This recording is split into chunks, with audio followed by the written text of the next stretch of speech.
وَالزَّرْعَ وَالزَّيْتُونَ وَالنَّخِيلَ وَالْأَعْنَابَ وَمِن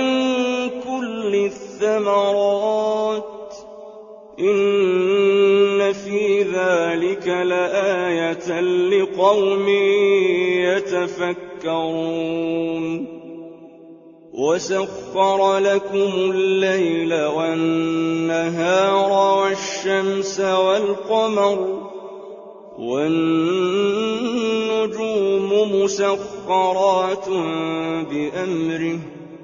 إِنَّ فِي ذَٰلِكَ لَآيَاتٍ لِّقَوْمٍ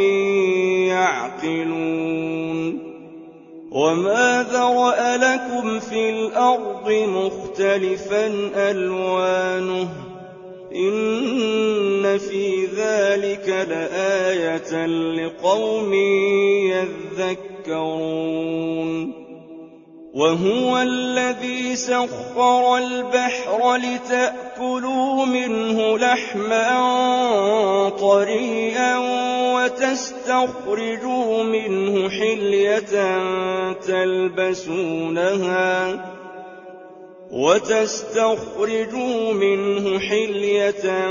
تَلْبَسُونَهَا وَتَرَى الْفُلْكَ مَوَاخِرَ فِيهِ وَلِتَبْتَغُوا مِن فَضْلِهِ وَلَعَلَّكُمْ تَشْكُرُونَ وَأَلْقَىٰ فِي الْأَرْضِ رَوَاسِيَ أَن تَمِيدَ بِكُمْ وَأَنْهَارًا وَسُبُلًا لَّعَلَّكُمْ تَهْتَدُونَ وَعَلَامَاتٍ ۚ وَبِالنَّجْمِ هُمْ يَهْتَدُونَ أَفَمَن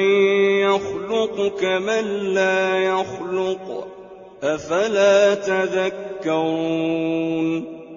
وَإِن تَعُدُّوا نِعْمَةَ اللَّهِ لَا تُحْصُوهَا ۗ إِنَّ اللَّهَ لَغَفُورٌ رَّحِيمٌ وَاللَّهُ يَعْلَمُ مَا تُسِرُّونَ وَمَا تُعْلِنُونَ وَالَّذِينَ يَدْعُونَ مِن دُونِ اللَّهِ لَا يَخْلُقُونَ شَيْئًا وَهُمْ يُخْلَقُونَ